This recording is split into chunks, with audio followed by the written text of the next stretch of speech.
Hello पिला माने ए video रे आमे दशम श्रेणी जीवविज्ञान श्वसन FA1 और SA1 पे किसी टॉप MCQ डिस्कशन करबा जो गुडी को तुमको परीक्षा रे निश्चित रूपे सहायता करिवो।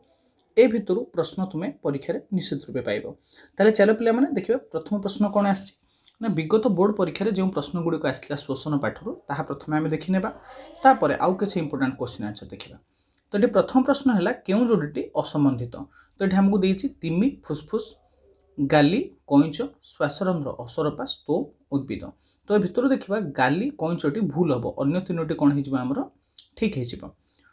प्रश्न नंबर 2 से भाई देखा क्यों प्रक्रिया अंगारकाम्ल सृष्टि होता है। तो चारोटी ऑप्शन देला आम चारोटी ऑप्शन भितर देखा कौ प्रक्रिया ना सुरासार किरण में अंगारकाम्ल सृष्टि होता है।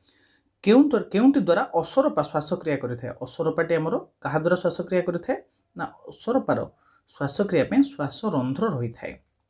ऑप्शन सी हो ठीक आंसर। केउटी बक्ष गहर आगपटक रही है। तो आम देखा स्टर्नम मध्यछदा पंजरा हाड़ ता सहित देला अंतपंजरा मांसपेशी ए भितर उत्तर हो स्टर्नम डी बक्ष गहर आगपटक रही है। शीतशुक्ति बेले बेंग क्या द्वारा श्वासक्रिया करें जितेबाला शीतशुक्ति चली था बेंग तार श्वासक्रिया चर्म द्वारा करें।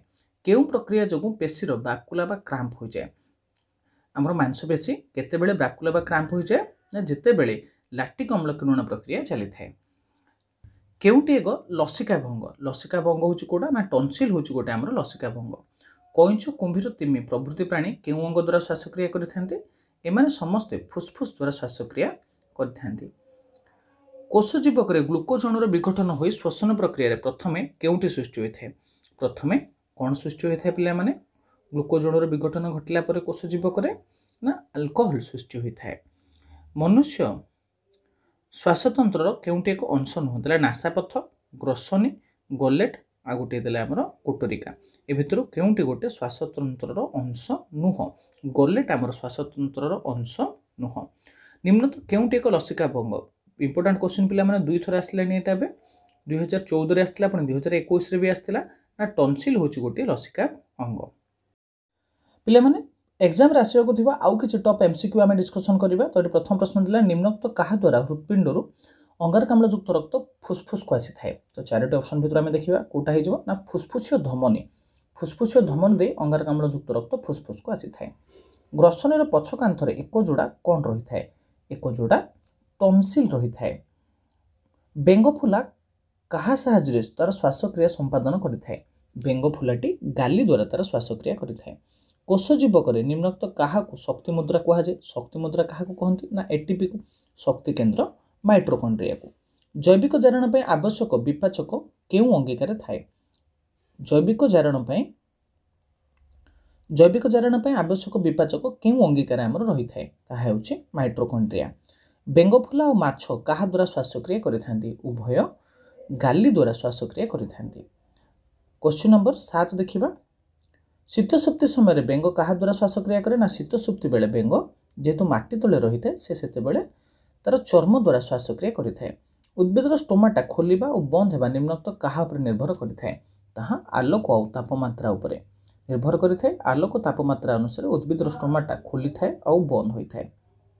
जिया जोको और बेंग केउ अंग द्वारा श्वासक्रिया करें ये तीन जन क्या द्वारा श्वासक्रिया करें ना चर्म द्वारा एम श्वासक्रिया करें। कुंभीर कईच आउ तिमी एमाने क्या द्वारा श्वासक्रिया करती ए समस्ते फुसफुस द्वारा श्वासक्रिया करते। सार हान्सक्रेव केउ मसीह नोबेल पुरस्कार पाई सार हान्सक्रेव को 1953 मसीह नोबेल पुरस्कार मिलता। निम्नोक्त केउटी क्रेब्स चक्र अन्य नाम अटे क्रेब्स चक्र अन्य नाम आउ कौन पिला माने ताको साइट्रिक अम्ल चक्र बोली मध्य हम कहि थाउ। केउटी उद्भिद कोष मध्य को गैस और जलीय बाष्प जीवा आसपा पई एक द्वार सदृश कार्य करें कौन ना स्टोमाटा उद्भिदर स्टोमाटाटा गैस और जलीय बाष्प परिवहन पर एक द्वार भली काम करें। बेंग निम्नोक्त क्या द्वारा श्वासक्रिया करे बेंग श्वासक्रिया मुख गहर और फुसफुस द्वारा करें। शीतशुक्ति बेले चर्म द्वारा करें और गाली बेले गाली द्वारा जितेबाला से बेंग फुला अवस्था थाए से जीव शरीर दहन प्रक्रिया को क्यों प्रक्रिया कहुए जीव शरीर दहन को आम जैविक जारण बोली कहि थाउ। जैव रासायनिक प्रक्रिया उत्पन्न केउ अणुरे बांधी रही है जैव रासायनिक प्रक्रिया उत्पन्न होता शक्ति क्यों अणु बांधि रही है ताहा एटीपी अणु बांधि रही है।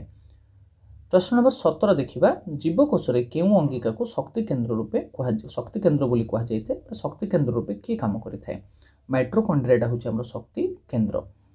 मनुष्य श्वासपथर प्रथम भाग को कौन कह जाए प्रथम भाग को नासापथ बोली कह। श्वासनळीर आरंभ में कौन रही है ना स्वर पेटिका रही है। बक्षगोहर मध्य मनुष्य शरीर केतोटी फुसफुस रही है आमर शरीर में फुसफुस दुईटी रही है। नेक्स्ट बा श्वसन उत्पन्न शक्ति कौन गठन में व्यवहृत होता है। श्वसन जो शक्ति उत्पन्न होता है ताहा एटीपी गठन में व्यवहृत होता है। मनुष्यर पार्टी उपरे श्वासपथर द्वार भाव क्यों अंग रही है ताहा होउछि हमर नासापथ। नासापथटी रही है।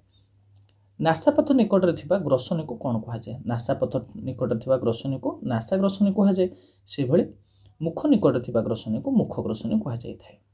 श्वासनळीर द्वार को कौन कह जाए श्वासनळीर द्वार को ग्लटिस बोली कह जाए। श्वासनळी द्वार रे क्यों परदा द्वारा बंद रहे ताहा होउछि अधिजुहा नामक परदा द्वारा बंद रही है। मनुष्य श्वासक्रिया केते पर्याय विशिष्ट मनुष्यर श्वासक्रियाटी 3 पर्याय विशिष्ट होता है। जड़े सुस्थ व्यक्तिर प्रश्वास और निश्वास हार मिनट को केते थर होता है मिनट को 15 रु 20 थर होता है। संवातन केते पर्याय विशिष्ट घटना अटे संवातन होउछि 2 पर्याय विशिष्ट घटना। निम्नोक्त कहा जो खाद्य श्वासनळी मध्य प्रवेश करिपारे नाही एथिपई अधिजुहा रही अधिजुहा पई ताहा प्रवेश करिपारे नाही। ग्रसनीर शेष भाग में खाद्यनळीर द्वार को कौन बोली कह जाए। बहुत बढ़िया प्रश्न टे पिला माने कौन बोली कहते आम गलेट बोली कही था। मुख गहर निकट थिबा ग्रसनीर अंश को कौन कह जाए ताको आम कौन कहबा मुख ग्रसनी कहबा। नासापथ निकट रहिले नासा ग्रसनी कहबा। नाकपोड़ा दुईटर अग कहा द्वारा गठित होता है नाकपोड़ा दुईटर अग आमर उपास्थि उपास्थि द्वारा ताहा गठित होता है। गोटी एटीपी अणु भांगी एडीपी और पीए रे परिणत हेले केते जूल शक्ति निर्गत होता है एथिरे 30.5 जूल शक्ति निर्गत होता है। नेक्स्ट क्वेश्चन देखिबा असरपा परि कीटपतंग कहा द्वारा श्वासक्रिया करिथांती असरपा मानकर श्वासरंध्र रही है श्वासक्रिया पई। श्वसन संपर्कित निम्नोक्त केउंटी ठीक अटे देला कौन ना उद्भिदर प्रत्येक अंगर स्तोम रही है। उद्भिदर प्रत्येक अंगर स्तोम रही है। स्तोम दे अंगारकाम्ल अम्लजान गैस विनिमय हुए नहीं। अंगार आलोक श्लेषण समय उद्भिद O2 ग्रहण करे। स्टोमाटा खोलिबा बंद होगा प्रक्रिया तापमात्रा आलोक पर निर्भर करे। तो आम देखिए ऑप्शन डी टी ठीक अच्छे अन्य समस्त कौन अच्छी भूल अच्छी तेणु से पचार क्यों उक्ति ठीक अटे ऑप्शन डी टी होमर ठीक उत्तर। प्रश्न नंबर 36 प्राणी शरीर श्वासक्रिया संपर्कित केउंटी ठीक उक्ति नुहे केउंटी ठीक नुहे बोली कहला। फुसफुस वायुर प्रवेश को आम प्रश्वास बोली कहबा। फुसफुस को वायुर प्रस्थान को निश्वास कहबा ए दुटी ठीक अच्छी। फुसफुस रु O2 मिश्रित रक्त प्रस्थान फुसफुस शिरा दुहित है एटा भी आमर ठीक अच्छी। फुसफुस रु O2 मिश्रित रक्त आगमन फुसफुस धमनी द्वय होता है ऑप्शन डी टी भूल अच्छी तेणु ऑप्शन डी होमर ठीक आंसर।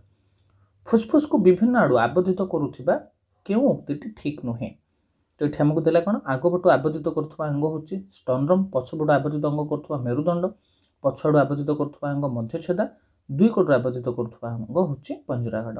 तो भितर कौटा आमको ठीक नुहे बोली कहला देखिए ऑप्शन सीटा ऊपर पटू आबद्धित करुवा अंग मध्यछेदा यहाँ भूल मध्यछेदाटी तल आड़ू तक आबद्धित करें तेणु ऑप्शन सी होमर ठीक आंसर। निम्नोक्त केउंटी भूल अटे जड़े सुस्थ व्यक्तिर निश्वास प्रश्वास हार मिनट को 15 रु 20 थर अटे यह ठीक अटे। फुसफुस बक्ष घोर मध्य रही है यह ठीक अटे। मध्यछेदा एक गंभुज आकार पेशीबहुल पट यह ठीक अटे। बक्ष घोर मध्य गोटे फुसफुस है यह भूल आमर दुईटी फुसफुस रही है तेणु ऑप्शन डी होमर ठीक आंसर। निम्नोक्त केउंटी ठीक अटे श्वासनळीर द्वार को ग्लटिस कह जाए यह ठीक अटे तेणु ऑप्शन ए ही गला आमर एठी ठीक आंसर। प्रश्न नंबर 40 देखिबा मनुष्य श्वासतंत्र संपर्कित निम्नोक्त केउं उक्ति ठीक नुहे बोली कहला केउंटी ठीक नुह। ग्रसनर पछ जड़े पछ कांथर एक जोड़ा टंसिल थाए यह ठीक अटे। नासापथ निकट थिबा ग्रसनी को मुख ग्रसनी कहुए यह भूल अटे यह नासा ग्रसनी कहुए तेणु ऑप्शन बी होगला ये आमर आंसर। मनुष्यर श्वासतंत्र संपर्कित केउं उक्ति ठीक अटे तो आमको देला कौन तेरा श्वासपथर द्वार भाग में गोटे नासारंध्र रही है तो गोटे नासारंध्र रही है यह कौन हो भूल अटे दुईटी नासारंध्र रही है। नाकपोड़ा दुईटर अग अस्थि अस्थि नुह यह उपास्थि द्वारा गठित श्वासपथर द्वितीय भाग में नासापथ रही है यह भूल अटे। ग्रसन एक पेशीबहुल नली अटे यह ठीक अटे ऑप्शन डी होमर ठीक आंसर। विभिन्न प्राणी मानकर श्वासक्रिया संपर्कित निम्नोक्त के उक्ति ठीक नुहे। हाइड्रा विसरण प्रक्रिया द्वारा द्रवीभूत अम्लजान को ग्रहण करिथाए यह ठीक अटे। जोक चर्म द्वारा श्वासक्रिया करे यह ठीक अटे। बेंग केवल फुसफुस द्वारा श्वासक्रिया करे यह भूल अटे कहीं बेंग फुला अवस्था से गाली द्वारा करे शीत सुक्ति बेले चर्म द्वारा श्वासक्रिया करे तेणु ऑप्शन सी होमर ठीक आंसर। प्रश्न नंबर 43 देखा देला निम्नोक्त के उक्ति श्वसन विशेषत्व नुह ए भितर आम देखा ग्लाइकोलिसिस कोषजीवक संपादित होता है यह ठीक अटे। अपजीवी श्वसन गोटे पायरुवेट अणु सुराशर कण ठार अधिक शक्ति उत्पन्न होता है यह भूल अटे तेणु ऑप्शन बी होमर ठीक आंसर। निम्नोक्त क्यों तथ्यटी वायु उपजीवी श्वसन संपर्कित सठिक तथ्य नुहे। तो चारोटी भितर आम देखा कौटा ना एपाई जे कहला वायु अपजीवी श्वसन क्योंटी ठीक नुहे ए कार्बन डाइऑक्साइड आवश्यक तो ये उक्ति ठीक हे ना यहाँ हम भूल उक्ति तेणु ऑप्शन ए होमर ठीक आंसर। प्रश्न नंबर 45 निम्नोक्त क्यों तथ्यटी वायु उपजीवी श्वसन संपर्कित सठिक तथ्य नुहे। तो एपाई O2 आवश्यक ठीक अच्छे यहाँ 38 एटीपी अणु उत्पन्न होता है वायु उपजीवी एटा भी ठीक अटे। अंगारकाम्ल जल ए मुक्त हुए यहाँ भी ठीक अटे। ग्लुकोजर असंपूर्ण जारण है यह भूल अटे कारण संपूर्ण जारण होता है वायु उपजीवी श्वसन ऑप्शन डी होमर ठीक आंसर। केउंटी वायु उपजीवी श्वसन प्रक्रिया रासायनिक समीकरण अटे चारोटी भितर आम देखा ठीक आंसर हो ऑप्शन ए ठीक आंसर हो वायु उपजीवी श्वसन यह हूँ रासायनिक समीकरण। प्रश्न नंबर 47 केउंटी वायु उपजीवी श्वसन ईस्ट शर्करा निमंत परिणत अटे ता आंसर हो option D ethanol plus carbon dioxide plus शक्ति। प्रश्न नंबर 48 देखा केउंटी वायु उपजीवी श्वसन शर्करार अंतिम परिणति अटे अंतिम परिणति हूँ कौटा आमर ना कार्बन डाइऑक्साइड जल और शक्ति शर्करार यह निर्गत होता है।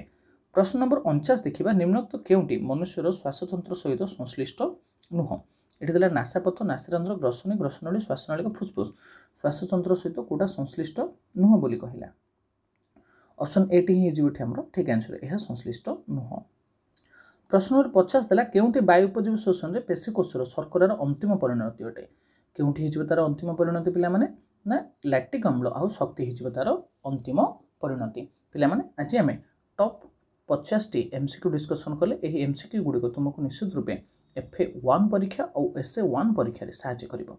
तो पिला माने एभली इंपोर्टेंट वीडियो सब आम चैनल अपलोड होउची यदि चैनल प्रथम थर अछन ताल चैनल को सब्सक्राइब कर देबा पाखर थिबा बेल आइकन को प्रेस करी ऑल नोटिफिकेशन ऑन कर देबा ता सहित सांग मानक सहित शेयर कर देबा हम से जोड़ी रहबा। Thank you.